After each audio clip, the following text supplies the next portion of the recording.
90% of dudes rapping, they ain't nice as me.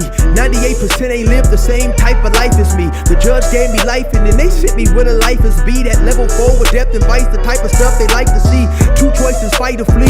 I refuse to die a chump. I never been a mark, but damn, it's scary when that riot jump. I seen dudes cry, get punked, or some sexually brutalized. Knew a dude who lost his life and he was only doing 5 year-long racial fights when homie all you do is ride. Lonely days and nights up in a hole causing suicide. From the moment you arrive, you see the Mexican mafia. AB skinheads with big giant swastikas. Pro-black philosophers, the BGF, the Kumi, and Muslims who will murk you from the nation to the Sunni. That MS was loony, quick to ride up on they rival. Even Christians went to church, hide knives up in a Bible. Political and tribal, the Crips and Damus, the Long Beach, the Hubs and the Dubs and the Grooves, the IE, the Bakersfield, the Dago Pyrus, the hustlers quick to roll, the gangsters gon' move. Whatever click you choose, you better stick.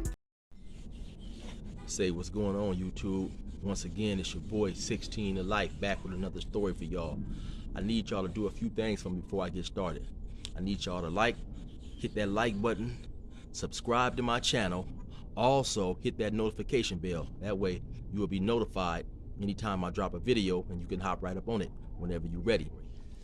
What I'm gonna give y'all today is one of my county jail stories. At this point in particular time, I've been in the county jail for about 1.5 years, maybe somewhere up in there. I was fighting some serious charges. So while I'm in there, I'm seeing dudes come in and go out, come in, go out. Sometimes I didn't saw the same dude 3 or 4 times up in there. All right. So at this point in time, I'm in Riverside County Jail. I'm in 3A. At that point in time, that what was known as the crip tank. You know what I'm saying? So of course me, I don't never tell the police I bang. I don't do none of that. But you know, the tank was all black, so I can survive up in there. They asked me, can you survive up in there? Yeah, I'm good. Throw me up in there. So it's whatever. So I'm up in there, right? Now, all the names I'm gonna alter a little bit. You know what I'm saying? I ain't gonna put nobody's names out here in this one right here. So, except for my one homeboy, because you know it ain't really got nothing to do about him. So anyway, I'm in there one day. You know, I see this cat, and for the story, we gonna call him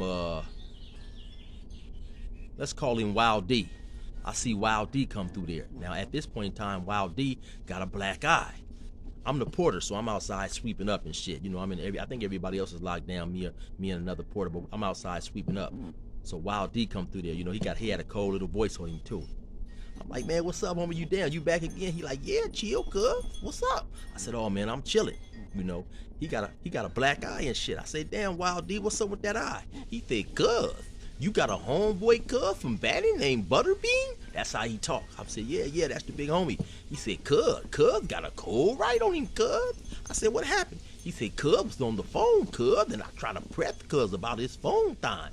And cuz just took off and flighted me. He said, cuz got a cold, but when cuz see me, cuz, we got to get down. I said, yeah, well, you know, that's the homie. He ain't for no bullshit. So, you know, so we up in there, we chilling and shit. Now, we up in there maybe about a week or two before this little incident happened. Now, this is, like I say, it's the crip tank. So this is like, what year was this? This is probably like 1995. So what's going on? Niggas up in there squabbing. It's, you know, 5-6 fights a day up in that motherfucker probably. So anyway, and for that reason, you know, the police, like, okay, when they we be locked in our cells, you know, but then they'll let us out and give us day room, you know, come out there, play video games. Play board games, look at TV, whatever, work out. But you know, dudes will go back and leave the cell open, go back in the cell and get their squab on. That way, you know, the police ain't seeing them squabbing, fighting shit. So now, so at this point in particular time, it's nighttime. It's about maybe they didn't lock us down for dinner, which is about 4 o'clock. You know, then normally like around 5:36, they'll let us back out for nighttime program to come back out. You know, do what we do. So now it's one particular black officer on. So you know, so around 6 o'clock, 6:30, he ain't letting nobody out yet. So we in there like wondering like what's going on. So come about 7:15, 7:30, he still ain't letting nobody out. So by now, one of the other porters or somebody then hollered at him like, hey man, what's up with day room, man? You gonna let us come out? So you know, he one of them more weird ass motherfuckers. He don't really give us no reply. I'll let y'all out, you know, when I feel like letting y'all out. All that old punk ass shit. So maybe about another 30 minutes, he come over the intercom. He said, all right, I'm gonna let everybody out. I don't want no fighting up in this motherfucker. Y'all come out and fight, and I'm gonna lock y'all right back down. He said, I'm gonna let y'all out in about 5 minutes. When I buzz all the doors, hurry up and come out and lock your door within 2 minutes, or I'm gonna lock y'all down. So okay, so motherfuckers start, grabbing their cups and getting prepared or whatever. Cause we can already see we got a live one, this dude is an asshole or whatever, So in a little bit, he unlocked all the doors and shit. So everybody is coming up out of there. So in a few minutes, he like, okay, close your doors, close 16, hurry up, close 19, close 24, whatever doors is open and shit. He hollering, close these doors and shit. So everybody hurry up, close their doors. Now it's one door upstairs, This motherfucker just taking his sweet time. He got his door open, dude. So the police get on the thing again. He said, hey, shut door number 32, or whatever door it was, So about 30 seconds later, hey, shut number 32. So, all right, I'm just to lock this motherfucker down. That's what the guard is saying. So dudes, now they holler like, hey, they like, come on, homie, shut your door, man. We gonna call him for the purpose of this story. We gonna call him Stank. They like, hey, what's up, Stank? Shut your door, man. Stank, hurry up, shut your door. And the guard get on again. 32, shut your door. So now you got 2 or 3 dudes like, come on, homie, he fits to lock the day room, lock us back up. So dude he's still taking his sweet time, Okay, so when he finally come out, now he on the top tier. So now he looking down at everybody like, nigga, what? Like, yeah, I did that, fuck that. What y'all gonna do about it? He just looking, He still ain't shut his door yet. So then he finally shut the door, So now, of course, a lot of niggas in there like, man, this nigga disrespectful. He a little young nigga and shit, He pushed with he off the east side of LA. He pushed with the gangster car. Okay, so now he walk on downstairs like he hard, taking his time and shit. So now Wild D go over there and tell him, say, hey, cuz, you the real disrespectful crip. We gotta get down tomorrow, cuz. We gotta get down there. You gotta see me, cuz. And so when Wild D turn away to walk back off, the nigga Stank fire on him. Bam! He fire on him and shit. So they turn around, they go to squabbing right there in the middle of the day room. Doom, doom, doom, doom, doom, doom, doom, doom. The police see it. So he like, get down, y'all, get down. He's like, lock it up, lock it up, lock it up. So they go to squabbing. So they run up in there and shit. Come get them 2 dudes. They lock they lock everybody else back down. So program over for the night. Motherfuckers like, damn, man, niggas want to come out and listen to some BET and program, hop on the phones and shit. It's Friday night. We want to come out and kick it and shit. So now we locked down. It's all bad.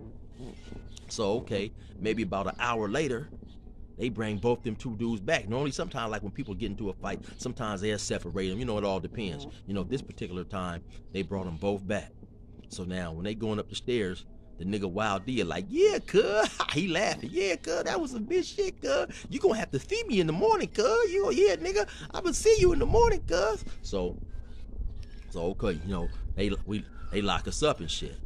So next morning, Wild D, who was from Compton, he come out. It's a few other dudes in there, because in California, of course, all the gangsters, the majority of the gangsters, the gangster crips, they all push together. So dude, like I say, was from the east side of LA. He ran with the gangster car. So Wild D go get at some of his homies like, hey, yeah, your homie try to dope fiend me, man. I'm gonna need that fade and shit. So now, his homies is telling him, man, hey, look, you gotta get that nigga that fade, nigga. You gotta give him the fade, nigga. So now the nigga Stank really don't want to fight now. Stank probably was about maybe 5'9", a slim nigga, probably about 150. While this nigga, he was a young cat, maybe about 19. Okay, now the other nigga Wild D probably about 25, 26. He probably about 5'10", about 185, 190. He got some nice little weight on him. He had been to YA and all that old type of shit. Be working out all the time and shit. So the nigga, like I say, the nigga Stank though, he don't want to fight, but his homies is telling him, man, look, you dope fiend that nigga, what you did was some bullshit. Dope fiend, for y'all who may not know, you fired on him. You basically like sucker punched him when he was walking away. So you got to get that man his fade, So okay, so now up in there in the county jail, everybody, the majority of everybody up in here is wearing like basically like flip-flops. You know, we don't get shoes out here in the California county jails. You know, only if you got certain medical issues they'll let you have shoes. Okay, well me, I had a pair of shoes. You know, when I went to the county jail, I found out that I was flat-footed, wearing them damn them sandals or whatever them flip-flops. They was hurting my feet. So initially I was just really trying to parlay my way and finagle my way into some shoes and shit. I really didn't even know I was flat-footed. So I put a slip in, go see the nurse. You know, they take me to the doctor for about 2 weeks later. And they tell me, yeah, okay, so they let me end up getting some shoes. So I had my people, they went and bought me some Nikes or some shit. So I had a fresh pair of Nikes up in there, which was rare. Now, it was another dude up in there. He also had, finessed his way into some shoes. So this nigga had like some boots. This folks that went and got him some type of lug boots or some shit from the swap meet. And they had that old, that tan rubber sole with like, and it had like little like treads like in it, like a big ass V's, like a V. But shit was some real ugly ass shit. So anyway, the nigga Wild D, he go borrow old boys. He go borrow the shoes from old boy. So okay, so now dude is like, oh man, I don't want to fight that nigga. He got shoes on. So okay, and there had been a time or two somebody else had thought I'd let him use my shoes, cause plus you ain't got no traction in the cell when you go up in there and squat. So the nigga came and asked me to use my shoes. So I really didn't want to let him use my shoes, cause in the event them motherfuckers get caught fighting and my shoes is gone. But now in the county jail too, we also got at the very end, cell number 1, and then the cell at the very end at the top, I forget the number the number that it is, the cells is real big, you know what I'm saying? So you can go in, they got a nice little size to go in there and get your swab on, because the other cells is real small, so it's gonna end up turning into basically a wrestling match. You ain't really got no room to really go in there and fight, you know what I'm saying? So I didn't really want to get a nigga my shoes, but I gave him my shoes and shit, so he can go up in there and squab. So now they go up in there, they go up in there, so the dude get the shoes. Now the nigga Stank, like I say, he worried about the nigga still, because I mean it's the cell is bigger than the average cell, but it's still probably gonna be some wrestling and shit all up in there. So the nigga Stank take his jumpsuit off, he put Vaseline all on him and shit, like I say, because he worried about the nigga got a size advantage, it's gonna fit to grab him and wrestle him and all that old type of shit. So they go up in there. Niggas go up in there, they get the squabbing, and then you can always, when people is in the cell fighting, you always can hear it. Doogada, doogada, boogada, boogada, boogada, doogada. It's making a lot of noise, doogada, doogada. Them niggas is hitting walls and fighting, and doogada, doogada, doogada. Then all of a sudden it just go quiet. Quiet like a motherfucker. Now we's down there sitting at the table. It's me, it's another nigga, I'ma call him Fox, and the nigga Stank had a homie up in there. We gonna call him Tiny. Let's just say Tiny. Let's leave it at that. We're just gonna call him Tiny, right? So like I say, the cell all of a sudden just go quiet. And of course when everybody fight, niggas is listening and looking and shit. Sometimes they be wanting to peep in the cell, but they went upstairs at the end. So it's really no need for nobody to be up there except for they just being nosy, And of course when you go looking in the cells, the guard outside in the little tower that he's in, the little cubicle, he can look in there and see. So, of course, we don't want nobody to get cracked, so niggas stay away from there and shit. So all of a sudden, like I say, it go quiet as a motherfucker. It's quiet. We like, damn, what the fuck going on? Then maybe about a minute or two later, all of a sudden, we hear that nigga Stank yelling, Tiny! Tiny! Tiny! Tiny! This nigga screaming for his life. Tiny! Tiny! Now we sitting at the table, like I say, me, Fox, Tiny. Tiny look, he say, cuh? That's what I want. That's what I want. You can tell he really don't want to get in it. He don't know what the hell is going on. So I think it was the nigga Fox. Fox say, man, let's go see what's going on and shit, man. Let's go, because the nigga screaming bloody murder. So we all run up there, me, Fox, and it was another motherfucker. We all ran up there. Matter of fact, the nigga from Gangster, it was his homeboy. So we all go to the door. Now when we go to the door, Fox get to the door first. He say, oh, cuz, no, don't do cuz like that. He say, stall cuz out, stall cuz out. So when I get to the door and look, the nigga Stank is on the bottom, laying on his stomach. Wild D is on his back. Got him in a chokehold, and the nigga's boxers is all the way down. The nigga's boxers is down at his knees and shit. It's blood, and it's blood, and it's a gang of like coffee all on the ground, like, you know, coffee and shit. So he say, so the nigga Fox say, oh, cuz, no, don't do cuz like that. Stall cuz out. So the nigga Wild D, he say, y'all, hey, cuz, y'all niggas get away from the door, cuz, and let me get my crip on. Cuz, get away from the door. And they say, no, cuz, don't do cuz like that. Don't do cuz like that. So they had left the door open. If the door was cracked, so they go up in there, you know, they go get him and shit. They go get Wild D and shit. And so they go get him and shit and bring him by it like, no, don't do him like that, homie. So now the nigga, so I look in there at the nigga Stank, he all fucked up. His face is all fucked up. His blood and shit all over there and shit, all over the cell and, you know, on the floor basically and shit. I'm like, God damn, what was going on up in that motherfucker? So now, so they come up out of there, you know, whatever. So like maybe later on that day or the next day, now the nigga Stank, he mad as a motherfucker. Now he can't handle the loss. So now this nigga then, you know, cause in there too, we also had vending machines in there where we could buy shit up out of there like razors. They had you could buy, it was a soda machine up in there. You could put your cup down there and the soda come out, you know, get you a soda, you know, chips, and you slide your little card. They would put money on your card and you would just slide your little card through there. So, you know, chips, cookies, you know, soups, shit of that nature, you know, some shaving cream. They also had Magic Shave where motherfuckers could shave their hair. So now this dude Stank then mixed up some Magic Shave in a carton, and he trying to, every time, you know, he trying to get up on Wild D so he can throw it in his face and shit. So Wild D go get at his homie like, hey man, look, your homie on some bullshit. Go get that nigga, man, before I fuck that nigga up and hurt him real bad. You know, go get the nigga. So long story short, they end up making the nigga Stank leave. Like, you know, okay, you gotta go home, you know. So he had to leave and shit. So like maybe later that day or whatever. So we sitting at the table. Me and Wild D.